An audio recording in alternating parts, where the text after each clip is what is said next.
Corona महामारी से अभी देश पूरी तरह से उबर भी नहीं पाया था कि अब इसके नए सब वेरिएंट JN.1 ने दस्तक दे दी है।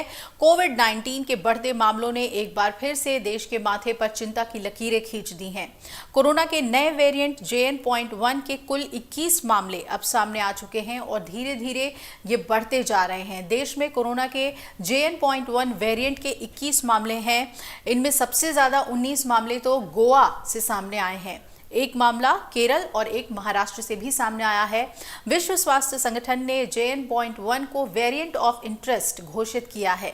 बुधवार सुबह 8 बजे अपडेट किए गए आंकड़ों के मुताबिक पिछले 24 घंटों के दौरान कोरोना संक्रमण के 614 नए मामले सामने आ गए और इस वजह से अलग अलग राज्यों में अलग अलग नियम भी बन चुके हैं। कोरोना के नए वेरिएंट को देखते हुए चंडीगढ़ प्रशासन ने बड़ा फैसला लिया है। प्रशासन ने एक बार फिर से मास्क लगाने की हिदायत दी है और लोगों को भीड़-भाड़ वाले इलाके में मास्क पहनने की सलाह दे दी है। साथ ही साथ भीड़-भाड़ वाले इलाकों में जाने से बचने के लिए भी कहा गया है। कर्नाटक की बात करें तो यहां कोविड-19 के 20 नए मामले सामने आए हैं और इस महामारी के कारण 2 और लोगों की मौत हो गई है। राज्य के स्वास्थ्य विभाग ने बुधवार को एक बुलेटिन जारी कर ये जानकारी दी। बुलेटिन के मुताबिक बेंगलुरु में 16 दिसंबर को 14 साल के एक मरीज की मौत हुई, जबकि 17 दिसंबर को 76 साल के एक मरीज ने दम तोड़ दिया। उनमें से एक मरीज में बीमारी के लक्षण भी नहीं थे, जबकि दूसरे मरीज को सांस लेने की दिक्कत थी। दिल्ली के स्वास्थ्य मंत्री सौरभ भारद्वाज ने बुधवार को कहा कि कोरोना वायरस का नया ये जो वेरिएंट है JN.1 ये संक्रामक है, लेकिन इसके लक्षण हल्के हैं और राष्ट्रीय राजधानी सरकार इससे निपटने के लिए पूरी तरह से सतर्क और तैयार है। देश में कोरोना वायरस संक्रमण के मामले में बढ़ोतरी के बीच अधिकारियों ने यह भी कहा कि दिल्ली सरकार जीनोम सीक्वेंसिंग की निगरानी बढ़ाएगी और देश में कई जगह कोरोना वायरस के नए मामले सामने आने के बाद राज्य में चिकित्सा विभाग को सतर्कता बरतने और एहतियात के लिए आवश्यक तैयारियां करने के निर्देश दे दिए गए हैं।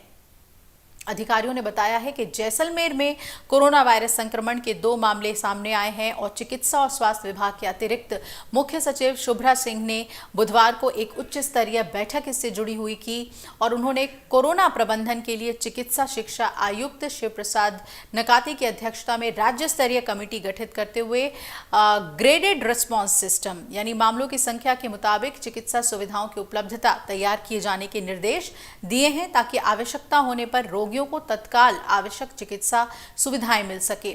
विश्व स्वास्थ्य संगठन ने कोरोना वायरस के JN.1 स्वरूप के तेजी से बढ़ते मामलों के बीच इसे वेरिएंट ऑफ इंटरेस्ट करार दिया है। WHO ने साथ ही ये भी कहा कि इससे वैश्विक जन स्वास्थ्य के लिए ज्यादा खतरा नहीं है, लेकिन हमें अलर्ट रहने की जरूरत है। विश्व स्वास्थ्य निकाय ने यह भी कहा कि 2020 के आखिर में वैश्विक सार्वजनिक स्वास्थ्य के लिए जोखिम पैदा करने वाले स्वरूपों के सामने आने के बाद से WHO ने हल्के स्वरूप को वेरिएंट ऑफ इंटरेस्ट और गंभीर स्वरूपों को वेरिएंट ऑफ कंसर्न के रूप में वर्गीकृत करना शुरू किया। अगर आप ये वीडियो YouTube पर देख रहे हैं तो हमारे चैनल को सब्सक्राइब करें और बेल आइकन को दबाना ना भूलें। अगर आप Facebook पर ये वीडियो देख रहे हैं तो हमारे पेज को लाइक करें।